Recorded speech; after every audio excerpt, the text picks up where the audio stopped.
Hello, greetings, and welcome to a new episode of a new series, Airfixing. Come on, you're expecting a more clever name? You can dream. Anyway, in this first episode, I'll be making the first set most people will make, the Supermarine Spitfire. Anyway, let's get cracking. So according to the internet, the first port of call with Airfix is to give everything a nice wash in hot soapy water, well not hot, but warm soapy water, and then leave it to air dry on a board. So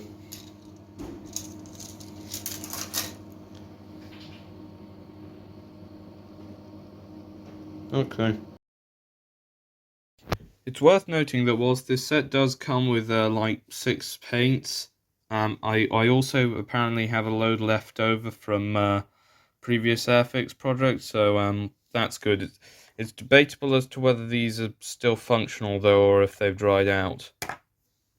Apparently you're supposed to paint whilst things are still on the sprue, so that's what I'm going to do. I'm going to pray to God that this hasn't dried out in the thingy. No!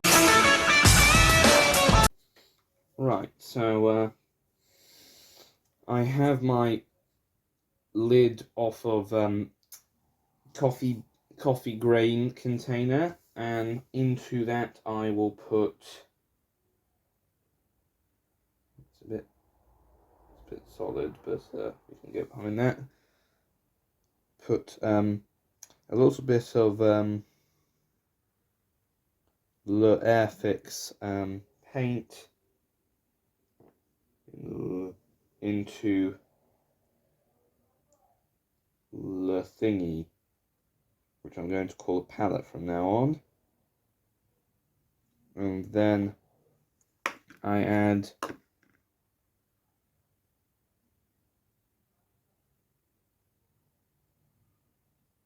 a couple drops of the water to act as a bit of a thinner.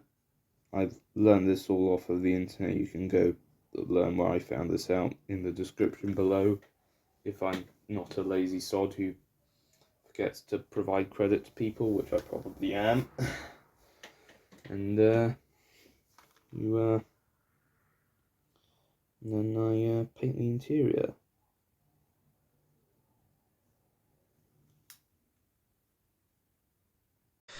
This set was quite fiddly at times, but ultimately that's what you get when making scale models. This set is actually simpler than usual, as it is a starter set, designed for beginner model makers. It can be made with only I think about 20 parts, and it comes with a tube of polymer, brush, and a few paints. This set was actually a 2-pack with the Red Arrows Hawk, and I picked it up for £17.14. It was on discount because someone had evidently sat on the box, but everything inside was intact, so in my eyes it was a deal. I also picked up some varnishes and other materials, as I was at the Hornby Visitor Centre in Margate, so basically everything was at my fingertips should I wanted it. In order to add some extra detail to Biggles here, I'm going to use some 103 Humbrol cream that I had lying about to add a bit of extra colour. I'm not going to use toothpaste.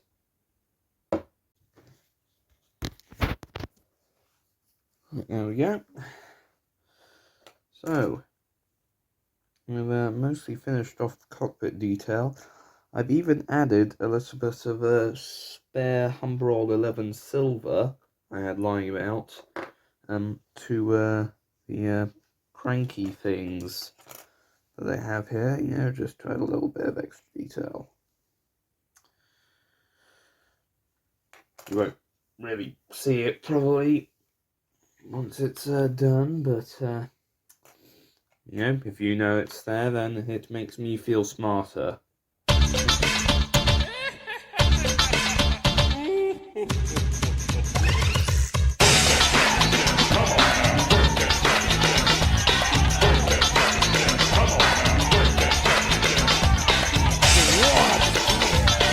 Earth-changing, fear, bold, rain, cold heart, distance was close, little by little, wow, how he possesses, it's incredible.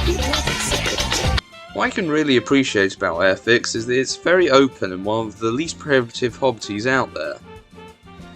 Most small sets cost less than £20, and even if you want some more detail, the set I got plus the other bits shown here only cost a bit over £50.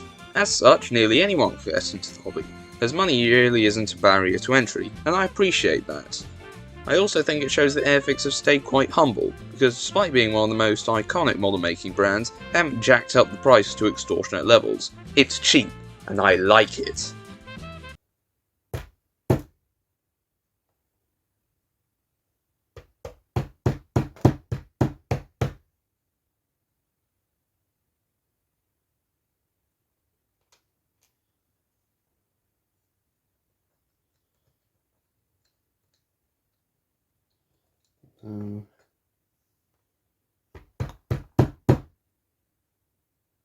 Add Biggles to chair.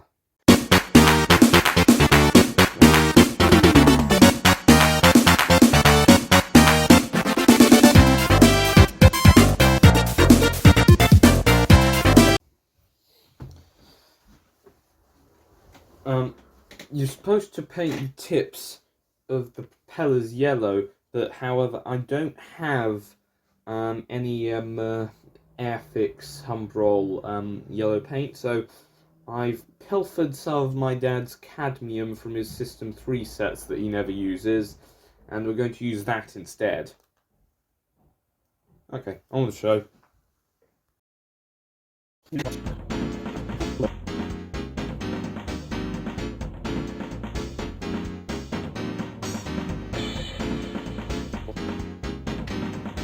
It's worth noting that as this is my first kit in a number of years, I took some help from all the people on the internet who also make videos about Airfix on the internet.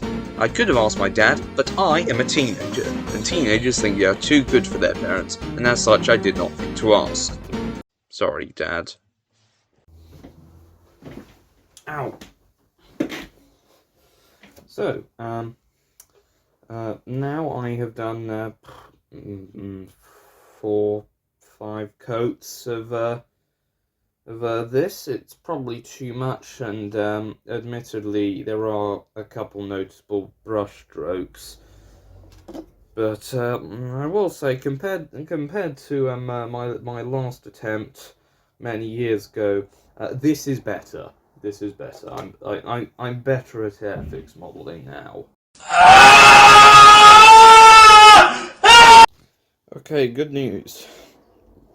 I found the bottom bit of the thingamabog, and I've stitched the thing back into place with some liquid poly. There it is. Okay, so now I'm gonna have to mask this off so I don't get any paint on it, and well, then I'm going to have to be very careful, and I'm gonna paint the top bit of the whatchamacallit. This will be exciting.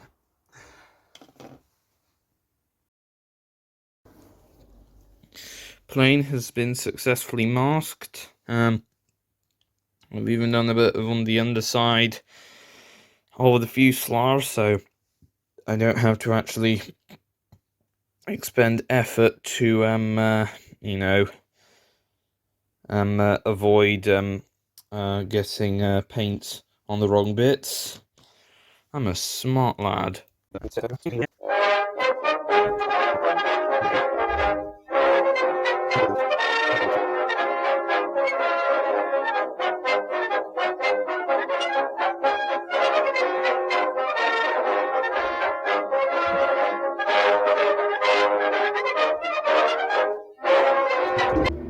I'm sorry if you can hear car noises outside.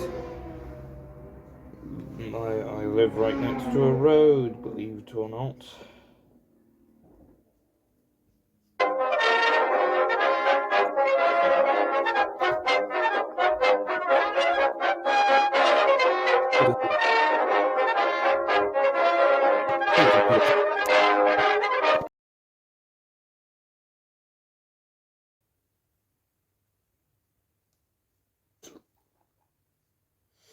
I shouldn't be painting this while hiccuping.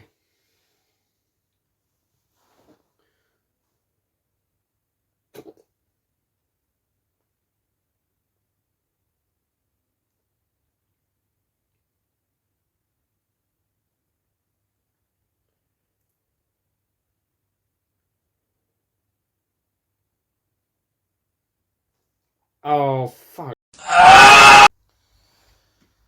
Yeah, if we look here, I've finished painting for the most part. And, yeah.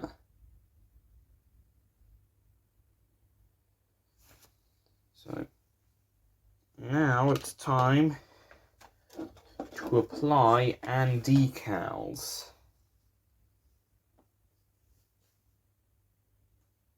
How badly can that go? Nice internet people had thankfully produced some arcane painting and detailing tips, which I will now relay here. Apply satin varnish before the decals, it prevents them from going silvery, which they can do on matte finishes. Also, apply decal fix, which you can get a good amount of for only a few quid, as it will help melt the decals into the panel lines. Ooh. It was around this time that the mask snapped off again. Oh fuck, this is going to become a running theme, isn't it? In case it isn't obvious, health and safety is not my forte, and if it wasn't obvious, it will soon become more apparent as you witness my attempts to stretch a sprue. What I'm going to do is I'm going to be dangerous, as one might put it, and I'm going to...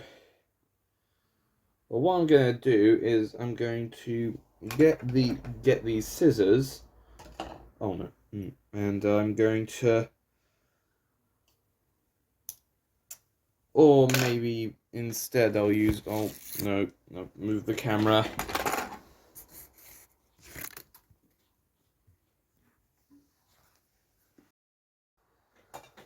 I will cut and bit of the sprue, and then I will...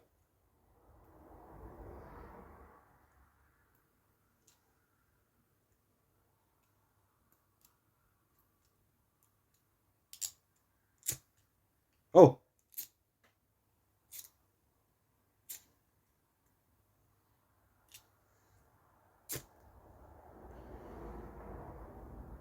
Ow! Okay, I just burnt myself there.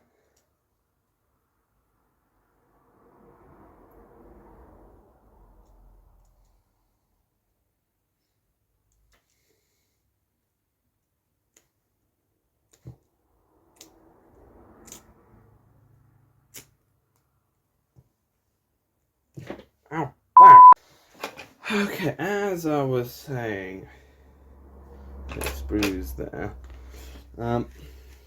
Modern technology doesn't work, so...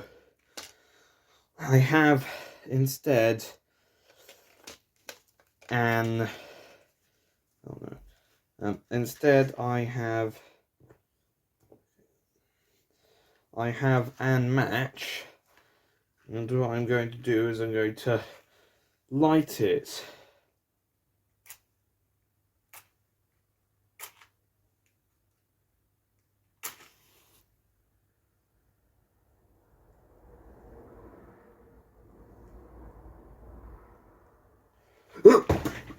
Oh no. Shit.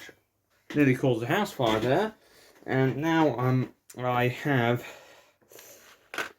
an candle. And what I'm going to do is I'm going to hold and sprue over it. Just a little. Then you go to... I was going to draw the fucking sprue apart, but it didn't work.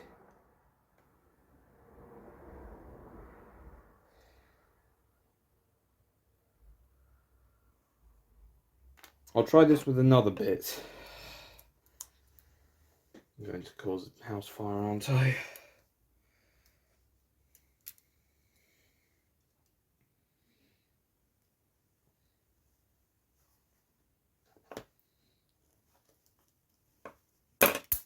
Ow.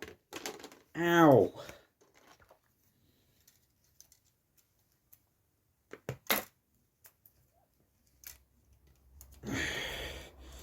Going to cut another bit of the sprue.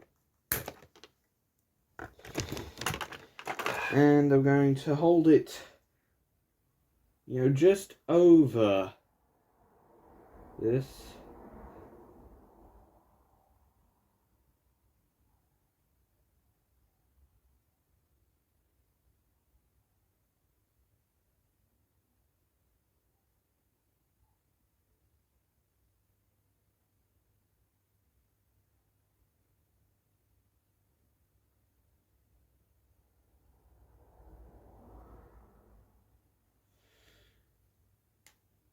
And then I'm going to make some thin stuff.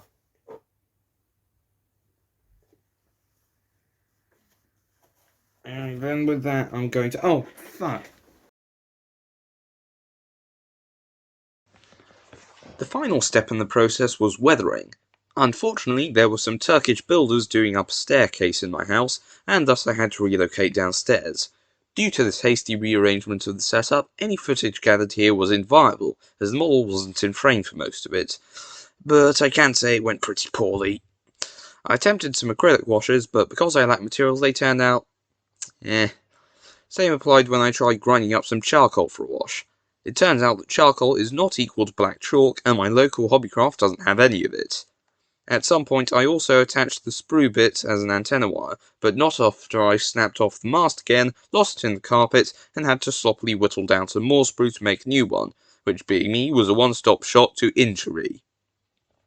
Finally, I finished things up by brushing some charcoal dust on the gun bits and exhaust pipes, some smoke, and the model was done.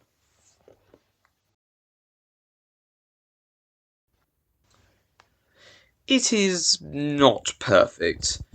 My makeshift mast looks shit, and some of the paint is a bit iffy. The prop retainer also fits too tight, so you have to get it fit properly.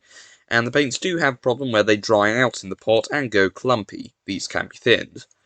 But it is my first model in a while, and compared to the last Spitfire I made, it's pretty good.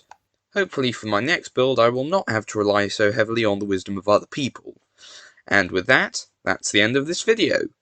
Please do the thing every other YouTuber has asked you to do, and then enjoy these beauty shots. Goodbye.